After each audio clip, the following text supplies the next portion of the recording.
Remember a couple of years ago when hip-hop, semi-accepted Tyler, the Creator, for being gay? I felt like we as a culture didn't really deal with the fact that the rapper with one of the most homophobic lyrics in the past decade was actually gay himself. Taking it back, I remember when Odd Future first came on the scene. They took college campuses by storm, at least the artsy-fartsy one I went to. And at first, I wanted to go along with it, but I just couldn't. And I feel like a big reason was my experience listening to Eminem and feeling a bit guilty about enjoying his music when I was younger and not realizing that I had been sidestepping any of his critics who had been getting on him about his flippant homophobia. So you can understand why I wasn't exactly rushing to listen to Goblin, an album that was infamous for using the other F word 213 times. Maybe if I hadn't had so much time to think about Eminem's homophobic lyrics and their impact, I would have been more willing to listen to him, but by that point I had really started to pay attention to the fact that I hadn't previously considered how those type of lyrics might make other gay teens feel. On top of that, I never considered how these type of lyrics tend to normalize homophobia around teens who are already around other homophobic people. And another thing I didn't realize, that gay kid and that homophobic kid, they're sometimes the same person. Enter Tyler, the Creator. His was the type of F-word flinging in an age where,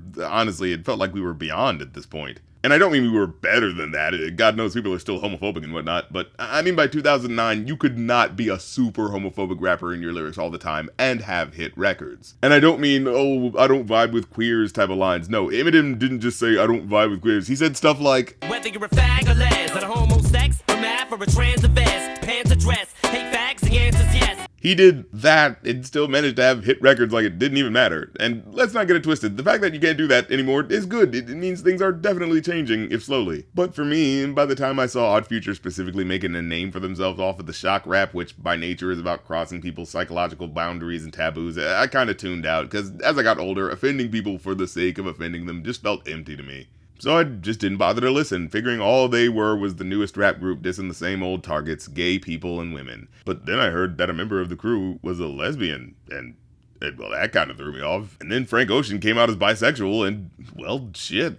These two revelations made people start asking Tyler some questions, like, why were you okay with saying homophobic shit knowing that you had a couple of close LGBT friends? How is this acceptable to them? But then Tyler came out as gay himself, and I feel like the culture didn't really come to grips with that. And I don't mean just we didn't accept him as gay. I mean, we didn't really reckon with the fact that all that blatant, unabashed, derogatory, and cruel lyricism at the expense of gay people was actually a roundabout expression of self-hate. Like, dude didn't turn gay last year. He was gay all throughout those horrible, demeaning lyrics. So when he came out, the conversation was, does the gay community accept Tyler?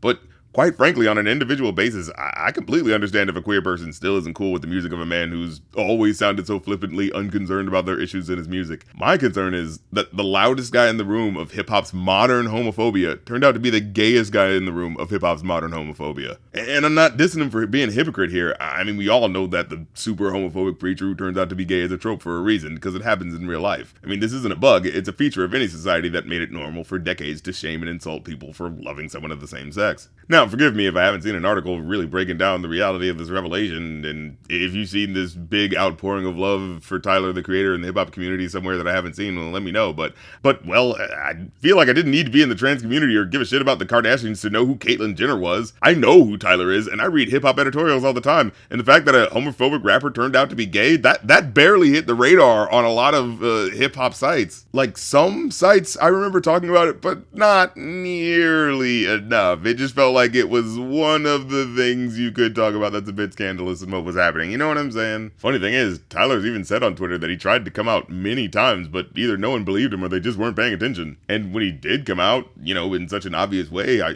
what even happened? There was no big sweeping acceptance moment like when Elliot Page came out. And hell, there was even some support for Frank Ocean, after it was clear that he could make hate records for people, of course.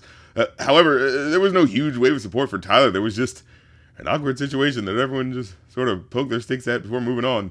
Funny thing is, it's certainly partially his own fault. I mean, Tyler's so well known as being a troll and a joker that being serious didn't really make sense. In fact, one example many point to is his interview here. How are Norwegian girls? Yeah, they all got this look. Yeah, but I'm into dudes, so. Yeah, that's tight. Yeah, I don't even. Black dudes only? I don't even like black dudes at all. I'm into white guys. I'm also sexually attracted to vans. To vans? No, like cars. Oh, shit. I'm crazy. He admits to liking boys, in particular white boys, which is its own kind of worms we don't have time to get into here. But then he immediately says that he's also sexually attracted to literal vans with the same lackadaisical delivery, obscuring the ability to take either claim seriously. But who's to say that that mask, that trolling persona, is put up so that he could tell us his truth without feeling like it would hurt? Because let's take a step back and understand that society at large, and hip-hop in general, has been breathtakingly homophobic since time immemorable. So when someone is gay in a space where you could be beaten up not only for being gay, but coming off as gay, what does that do to someone? Shit, I'm sure we were all bullied at one point or another, but I'm pretty sure it's one thing to be picked on for acting gay when you're not, and another to be picked on for acting gay when you are. And in this confrontational interaction, you're basically being called out and ridiculed for having your identity.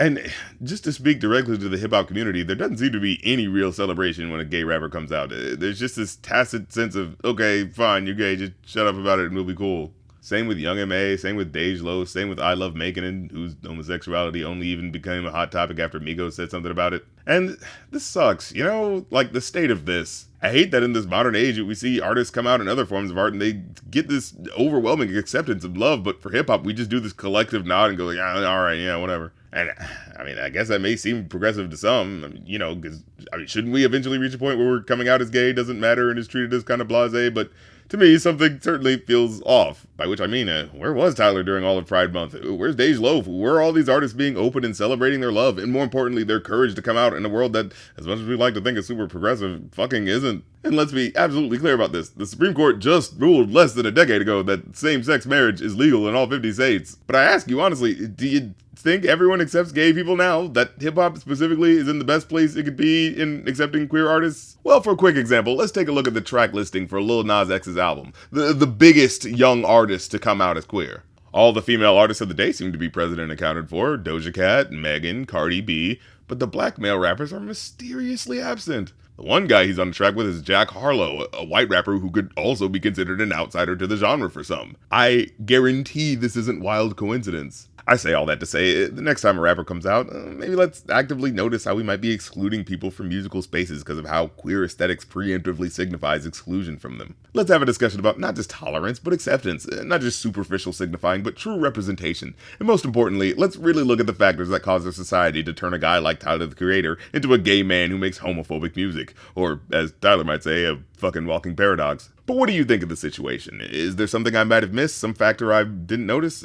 Honestly, I'd like to keep dialogue on this sort of stuff going because I think it's important to the growth of the genre and whatnot. So if you want to, leave a comment, and if you want to support, go to patreon.com/rapcritic to get access to all the content like this first, or kofi.com/rapcritic to request stuff for me to review, and I'll catch you next time. Peace.